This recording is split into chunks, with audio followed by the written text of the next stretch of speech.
Hey, hey, hey. It's Filter Free Friday, y'all. Listen, I'm so glad y'all here. First things first. First things first. It's been a good week, but I used to when I was working in corporate, used to always read the Dilbert cartoon. So much so that I even bought Scott Abbott Adams' book, The Dilbert Future: Thriving on Stupidity in the 21st Century. I mean, so many funny things that I thought he used to talk about. And to help me with my filter free Friday today, I think it is important for us to kind of see what he said. But if you have not been paying attention, my author copies of Spark the Heart, Engineering Empathy in Your Organization has arrived. They came on Saturday. I have gone through it with my critical eye that I give to every single book. And you know what? Two things I will say that I think are critically important. And one is the non empathetic me before I started to practice empathy would have been a little irritated by the opening story. I would have thought it was too soft, too personal, had no idea why, I bought a book where somebody's talking about their mother. So that's one critique. My second critique is actually, honestly, that it's too short, that I should have added a little more content. But that's all I got right now. Otherwise, I think I'm giving this book 5 out of 5. I'm giving it 5 out of 5. And so I hope that you all run to Amazon and get your copies so that we can help spark a little empathy in the workplace or in organizations. Second thing, second, honey, I don't know if y'all saw, but your girl was on the cover of the Kansas City Star. hmm Like not just the top fold or the bottom fold, like the whole situation. Look at me, whole situation. And then not only was I a whole situation on the front page. I was pretty much whole situation on page 3A, in case you missed it. And a whole bunch of my own words, which was interesting because I talked to the journalist who was interviewing me, and she shared much more of my personal stories than I thought she would. I thought she would talk more about what I had learned about how the race and racism has been baked into the fabric of this country. Interestingly enough, I have, and this is well documented and proven, so I'm not embarrassed or ashamed by it. In 2016, I wrote a book about diversity, and I actually didn't even include race. And the reason I didn't include race and racism was because of the narratives that people were ignorantly sharing about the fact that we had had a black president, and we'd had affirmative action, and slavery was long ago, and we don't have slaves. And I think I just thought to myself, well, Nicole, no one seems to care about racism. And so, how about we just dig in and try to teach people some basics around creating a climate that is generally decent so that Black people don't have like a foot on their neck. And so wrote an entire book around diversity and inclusion that did not include race. And in fact, the second half of the book, Lively Paradox, is about how to survive in this racist climate. It's like, how do I take personal accountability and control for my own life despite what's going on out there? I mean, I think I had literally resolved that we weren't ever going to be able to do anything about race and racism. And so, therefore, sis, get in where you fit in and try to figure out how to help people navigate this system, regardless.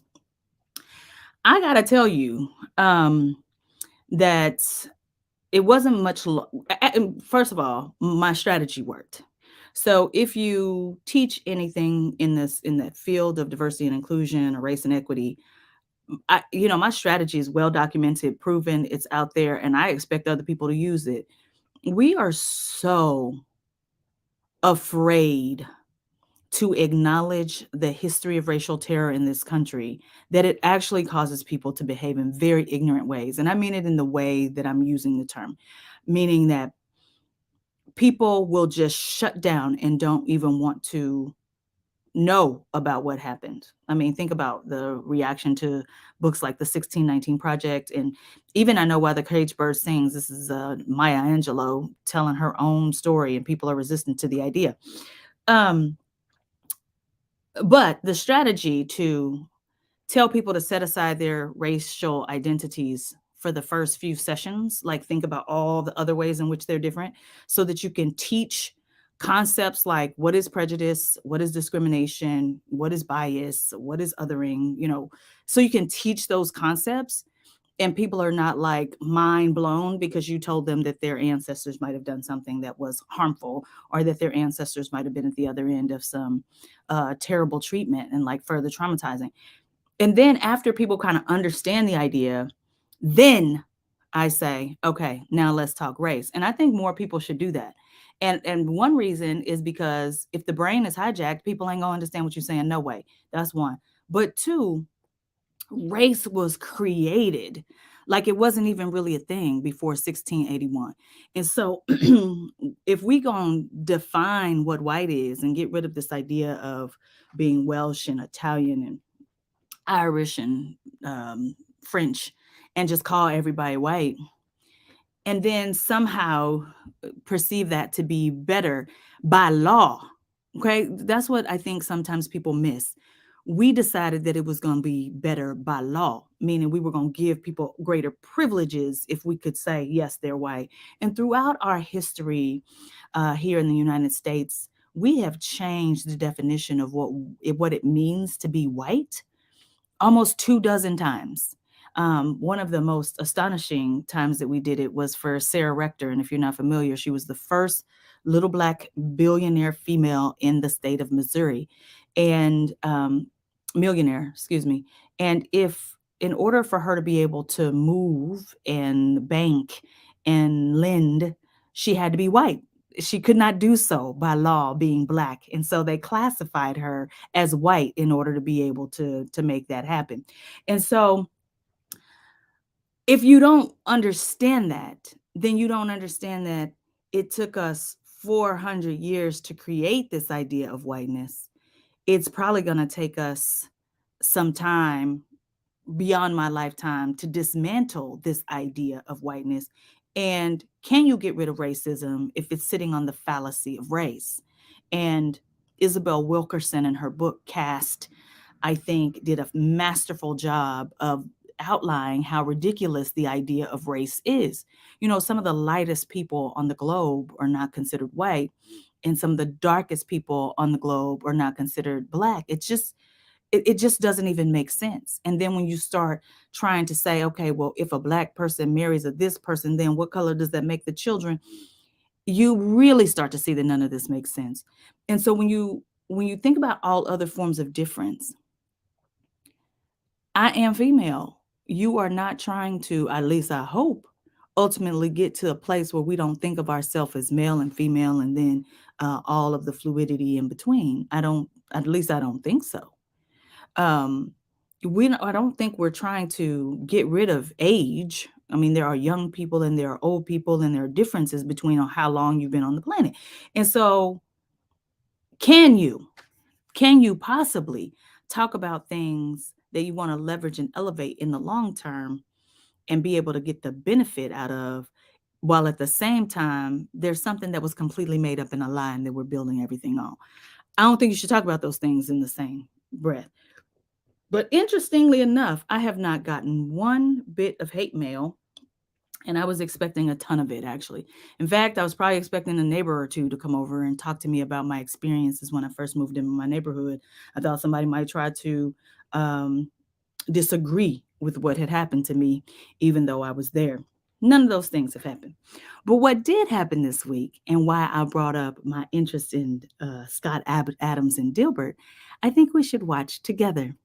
Um, he this week had a very interesting perspective about I don't know, race and racism. And so let's hear from him what he has to say.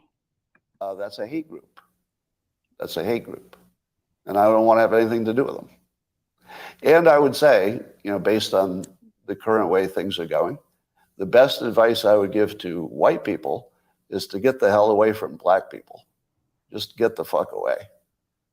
Wherever you have to go, just get away. Because there's no fixing this. This can't be fixed.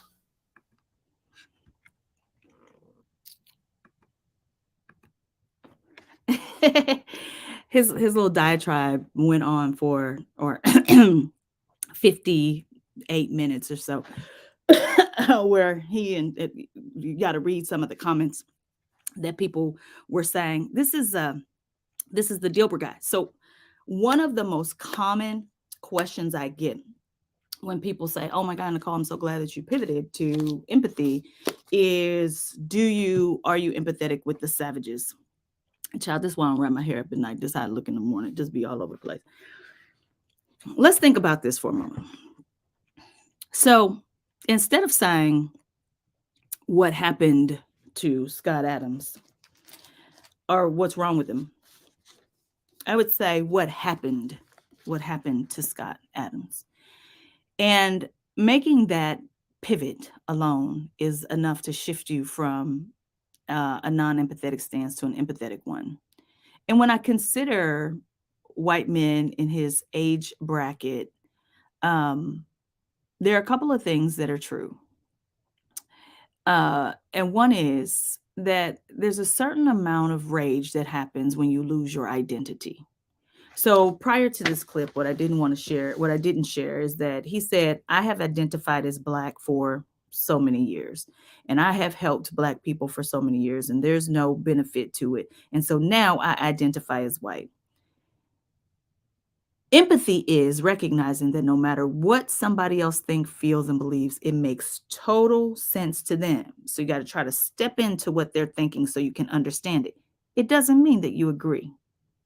So I'm going to step in to what he said. And what if you think that you can change your identity willy-nilly? So that's what he's thinking. And if you think that you did so because that was the group that was winning, which is what he said. And then if you think that still Black people won't be grateful, because that's also what he said, then you might get tired and decide you don't want to do it anymore. And listen, as much as I don't agree with his perspective, what he said is true in every single urban center in this country. You see, Black people move to certain spaces. Once you get to 15% Black people, white people leave those spaces and go to areas that they believe to be safe. And it has been evidence-based and proven that white people think safe spaces are spaces where there's no Blackness.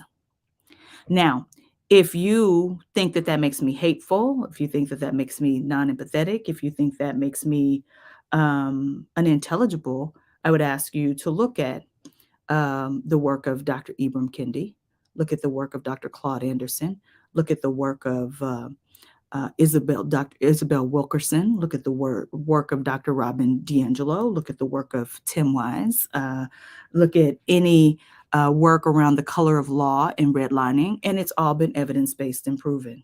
And so what he is saying he's going to do is leave spaces where Black people are. And white people decide to do that all the time. And when I take that empathetic view, then I understand how to deal with him. What we do instead is we go, oh my God, how ignorant. And so let me just talk about how ignorant it is. Yeah, I believe that what he said was ignorant. But if I am going to ultimately do something to shift the narrative for the people who are coming behind me, I have to recognize that he is not alone, that there are many people who think, feel, and believe what he did. In fact, the most of the comments related to this article, they did not come to me, but they were on the Kansas City Star, and they were predictable. They were even listed in the article. Nobody today owns slaves, and none of my parents did. So why would I pay reparations? We don't want to spend our tax money in this way. And we had affirmative action in Barack Obama. It is a testament that we do not teach the history of racial harm and terror that has happened in this country. We don't teach that today in healthcare, in real estate, in banking and lending, in education, in criminal justice, in corporations, in nonprofits, and faith based institutions, that there are still systemic racism happening in every single institution in the United States of America. And I get tired too. And so when I say, second empathetic point, I get tired too. I know what it's like to get tired. I get tired every Friday, so I don't work on Fridays. That's how tired I get. So because I know what it's like to be tired, how do I want people to treat me when I'm tired?